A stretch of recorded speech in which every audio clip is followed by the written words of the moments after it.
Assalamualaikum warahmatullahi wabarakatuh. Apa khabar murid-murid semua? Alhamdulillah syukur. Hari ini bersama dengan Ustazah Maisarah bagi subjek Pendidikan Islam tahun 6 bidang Sirah tajuk Tasammuh bahagian 1. Sebelum itu, marilah kita sama-sama membacakan doa belajar. Bismillahirrahmanirrahim. Allahumma aftah alaina hikmataka wanshur alaina min khazaini rahmatika ya arhamar rahimin. Amin. Sebelum kita memulakan pembelajaran kita hari ini, Ustazah kongsikan standard kandungan dan standard pembelajaran dan objektif pembelajaran kita pada hari ini. Bagi standard kandungan 5.2, merumus iktibar dan meneladani kepribadian Nabi Muhammad SAW dalam konsep tasammuh secara beradab dan istiqamah. Standard pembelajaran 5.2.1 menyatakan pengertian tasammuh.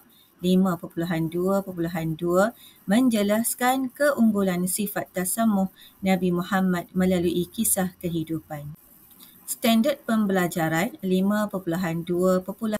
Objektif pelajaran pada akhir pengajaran dan pembelajaran murid dapat: 1. Menyebut pengertian tasammuh dengan betul.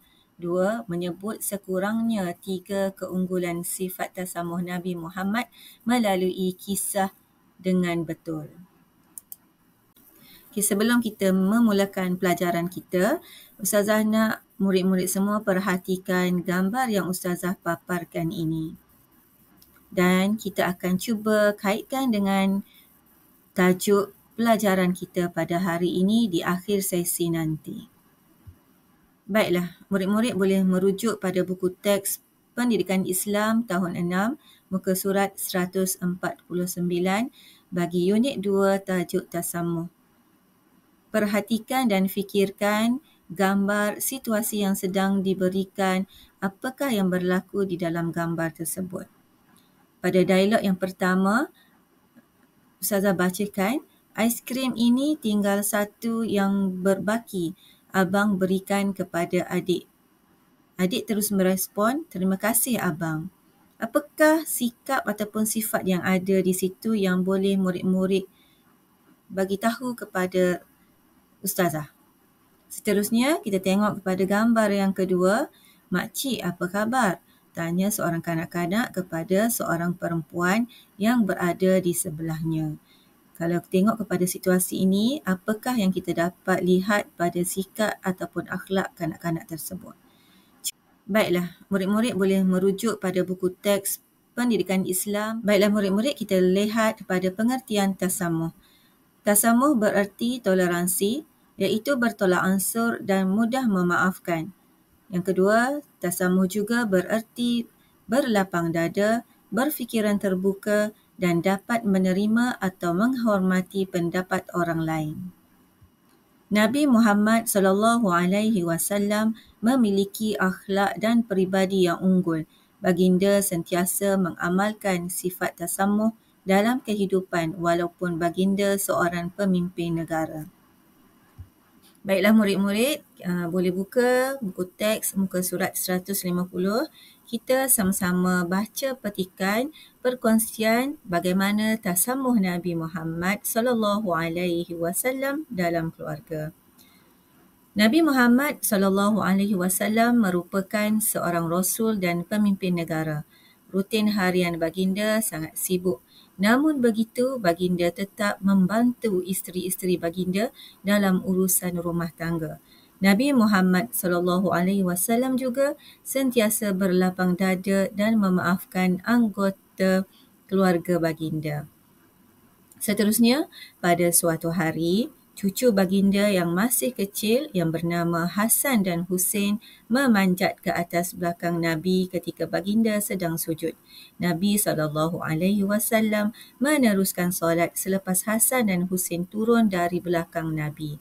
Baginda tidak memarahi mereka, bahkan mendidik mereka dengan kasih sayang dan santun. Seterusnya kita melihat bagaimana tasamuh Nabi Muhammad SAW bersama-sama dengan sahabat. Diceritakan Anas bin Malik radhiyallahu anhu berkhidmat sebagai pembantu Nabi Muhammad SAW sejak beliau kecil lagi. Baginda melayan Anas radhiyallahu anhu dengan kasih sayang dan santun. Pada suatu hari, baginda meminta Anas radhiyallahu anhu menyelesaikan satu tugasan. Anas radhiyallahu anhu keluar dari rumah dan kebetulan bertemu dengan kanak-kanak bermain di pasar. Apa ya agak-agaknya yang Anas lakukan bila bertemu dengan kanak-kanak tersebut? Cuba murid-murid kongsikan dengan Ustazah. Ya, betul. Kemungkinan Anas bergurau senda dengan kanak-kanak yang berada di pasar. Apa tindakan Nabi bila mengetahuinya? Okey, kita teruskan baca petikan.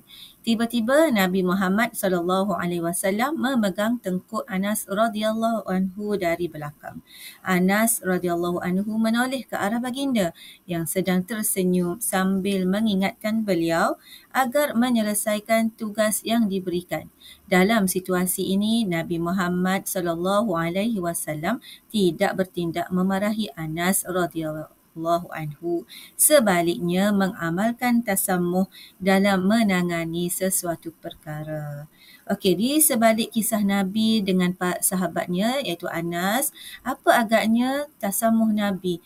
Bagaimana Nabi bertolak ansur tidak memarahi Anas di depan kanak-kanak, malah Nabi melemparkan senyuman ke arah Anas dan mengingatkannya supaya menyiapkan tugasan yang telah diberikan oleh Nabi secara lemah lembut. Okey, seterusnya murid-murid semua, marilah kita lihat tasamuh Nabi Muhammad SAW dalam masyarakat berbilang kaum dan agama.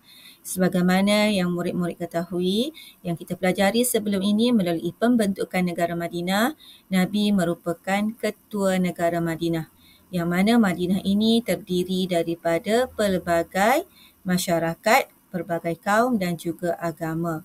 Dan bagaimana Nabi Muhammad SAW mengetuai negara Madinah sehingga mewujudkan masyarakat yang harmoni, bersatu padu dan juga maju. Okey, kita lihat pada petikan yang pertama, Nabi Muhammad SAW ialah pemimpin masyarakat yang dikagumi. Baginda mengamalkan tasammuh dalam masyarakat yang berbilang kaum dan agama. Anggota masyarakat juga mengamalkan tasammuh sebagaimana yang ditunjukkan baginda. Sifat tasammuh baginda ini berjaya melahirkan masyarakat yang harmoni, bersatu padu dan maju. Dengan adanya Piagam Madinah yang menitik beratkan penduduk-penduduk asal, penduduk Islam dan juga kaum bukan Islam, menjadikan negara Madinah negara yang harmoni semasa pemerintahan Nabi Muhammad SAW. Baiklah murid-murid, Ustazah pasti murid-murid sudah mendapat jawapan bagi gambar ini. Daripada cerita pembelajaran kita tadi, dapat kita lihat bagaimana kanak-kanak ini mengamalkan tasammuh iaitu bertolak ansur dan boleh berkongsi aiskrim sesama mereka. Dan Ustazah ingin murid-murid lihat pada diri murid-murid dan cuba senaraikan sifat tasammuh yang ada pada murid-murid. Sebelum mengakhiri pembelajaran hari ini, suka Ustazah ingatkan murid-murid supaya mengingati apa itu maksud tasammuh dan juga contoh-contoh sikap unggul ataupun tasammuh Nabi Muhammad SAW terhadap keluarga, dengan para sahabat, dengan masyarakat, dan akhir sekali cuba fikirkan adakah murid-murid mengamalkan tasammuh dalam kehidupan seharian. Sampai di sini sahaja dahulu pembelajaran kita pada hari ini.